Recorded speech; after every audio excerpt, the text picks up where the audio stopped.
감사하신 아버지 하나님, 우리가 주님 앞에 회개하는 마음으로 나옵니다. 어, 우리의 인생이라는 시간을 통하여 또 우리를 구원으로 인도하시는 하나님, 오늘 이 하루를 또 허락하심에 감사를 드립니다. 매일매일 아버지의 마음을 알고자 말씀을 깊이 상고하게 하시고 성령님의 도우심으로 말미암아 말씀이 마음에 새겨지는 귀한 시간 될 수 있도록 도와주시옵소서. 말씀이신 예수님과 함께 살아가도록 순종할 수 있는 힘과 의지 그리고 지혜를 더하여 주시옵소서. 감사합니다. 주님, 예수님의 이름으로 기도드립니다. 아멘. 요절 말씀 묵상하겠습니다. 2025년을 힘차게 시작하는 달, 너희는 거룩하라. 레위기 19장 2절의 말씀입니다. 너는 이스라엘 자손의 온 회중에게 말하여 이르라. 너희는 거룩하라. 이는 나 여호와 너희 하나님이 거룩함이니라. 아멘. 함께 나눌 말씀은 에베소서 1장 17절부터의 말씀입니다. 에베소서 1장 17절부터 23절까지의 말씀입니다. 신약성경 311페이지에 있습니다.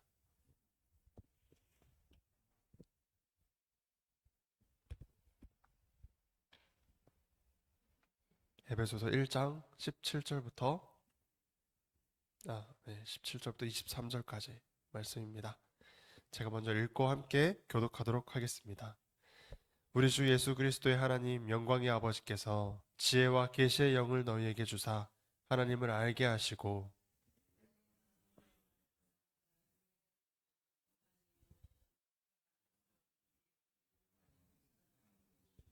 그의 힘의 위력으로 역사하심을 따라 믿는 우리에게 베푸신 능력의 지극히 크심이 어떠한 것을 너희로 알게 하시기를 구하노라.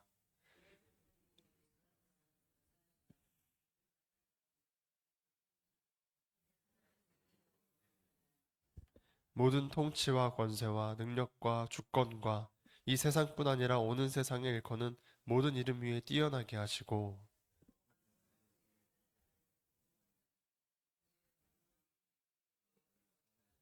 함께 읽겠습니다. 교회는 그의 몸이니 만물 안에서 만물을 충만하게 하시는 이의 충만함이니라. 아멘. 아멘. 네. 또 이렇게 말씀을 함께 나누게 되어 너무 감사한 것 같습니다. 네. 또 제 목소리가 좋진 않네요. 네. 그래도 그래서 핵심만을 짧게 준비했으니 네, 같이 들어주시면 감사하겠습니다.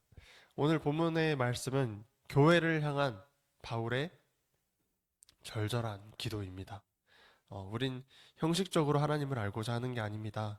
하나님과 우리의 관계는 사랑하는 관계, 그 안에 머물러야 합니다. 부부도 사랑하는 관계이지 않습니까?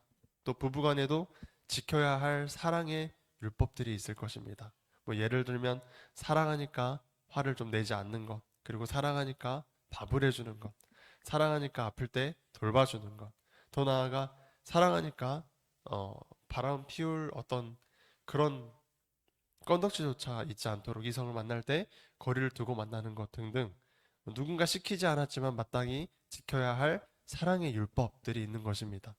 우린 아버지 하나님과 친밀해지고 사랑하는 관계가 되어서 사랑의 율법과 예수 그리스도라는 복음 사이에 있어야 합니다. 그렇게 우리의 삶을 살아내야 하는 것입니다. 오늘 본문의 이 바울의 기도는 사랑하는 관계가 되길 바란다고 말하는 것만 같습니다. 하나님을 힘써 알고 하나님께서 허락하시는 만큼 하나님의 마음을 느끼고 또 그렇게 예수 그리스도와 하나 되는 교회가 되기를 바울은 기도해 주고 있습니다. 17절부터 보시면 우리 주 예수 그리스도의 하나님 영광의 아버지께서 지혜와 계시의 영을 너희에게 주사 하나님을 알게 하시고 영광의 아버지께서 너희들에게 지혜와 계시의 영을 주시길 원한다고 바울은 말하고 있습니다. 지혜와 계시의 영, 즉 성령을 받으면 하나님을 알게 됩니다. 지식적인 알아감을 넘어서서 영적으로 알게 되고 인격적으로 하나님을 알게 되는 것을 말합니다. 예수님께서도 그래서 이와 같이 기도하라고 말씀하신 것입니다. 하나님의 뜻을 구하고 하나님의 마음을 구하라는 기도를 말씀하셨죠. 그걸 하나님의 마음과 뜻을 우리에게 오셔서 알려주시는 분이 누구신가 보니 바로 지혜와 계시의 영이셨던 것입니다. 만약 지식적으로 하나님을 아는 것을 말했다면 이 성경에 오류를 찾으려고 그것만 연구하는 학자들이 아마 우리보다 하나님에 대해 더 많이 알 것이고 더 많이 공부했을 것입니다. 그러나 그들에게 성령이 계시지 않는 것이죠. 성령이 우리에게 오셔서 예수 그리스도의 아버지, 영광의 아버지가 도대체 어떤 분이신지 그분의 마음까지도 우리에게 알게 하시기를 원한다고 바울은 기도해주고 있는 것입니다. 우리의 진정한 아버지와의 인격적인 만남, 잃어버린 아버지와 자식 간의 만남, 그 감격스러운 가족 상봉을 바라는 겁니다. 18절에 보시면 너희 마음의 눈을 밝히사 그의 부르심의 소망이 무엇이며 성도 안에서 그 기업의 영광의 풍성함이 무엇이며 성령이 오시면 또한 마음을 밝히십니다.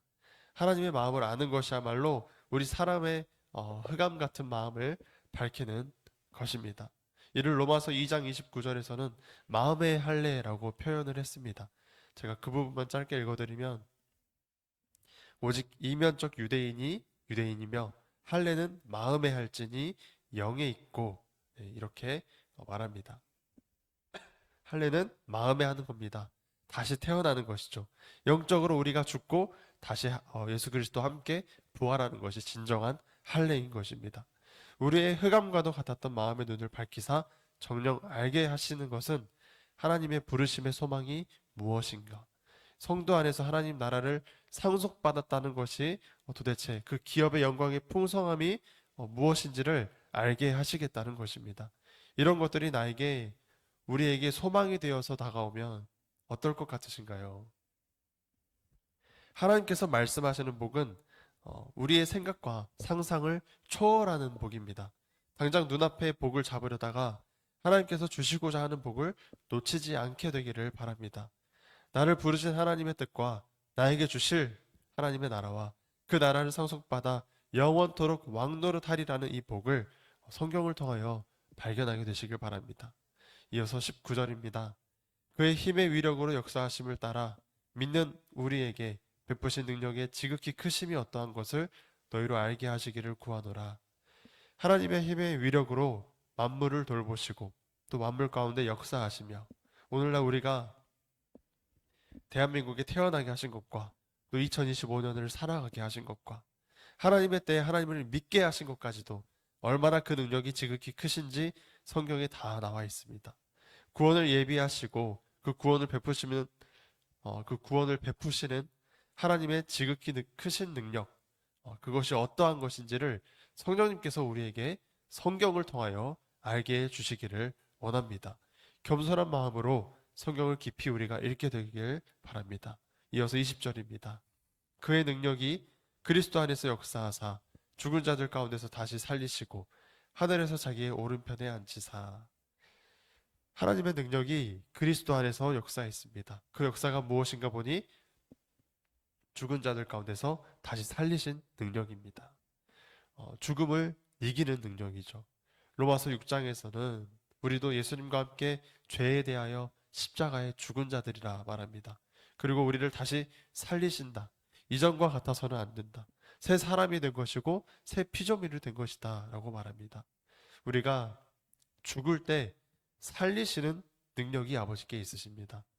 성경은 우리에게 삶에서 죽으라. 그러면 살리라 라고 말하고 있는 것입니다.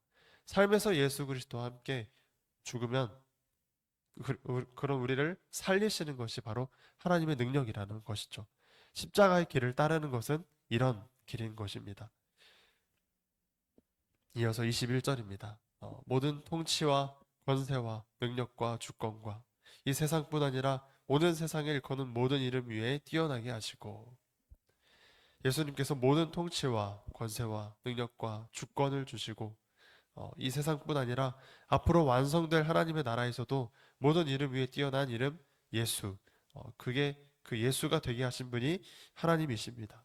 아들은 모든 공로를 아버지께 드리려 하고 아버지는 모든 공로를 아들에게 주려고 합니다. 이러한 사랑의 관계를 우리도 닮아가길 원합니다. 이러한 사랑의 관계 속에 우리도 머물길 바랍니다.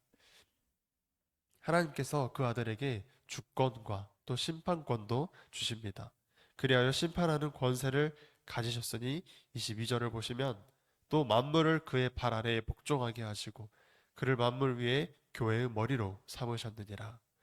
만물이 예수 그리스도의 발 아래 복종하게 하시고 예수 그리스도를 만물 위에 교회의 머리로 삼으셨다. 여기서 나오는 교회라는 단어는 우리가 한 번쯤 들어보셨을 수도 있는 에클레시아라는 단어입니다. 뜻은 집회, 모임이란 뜻입니다.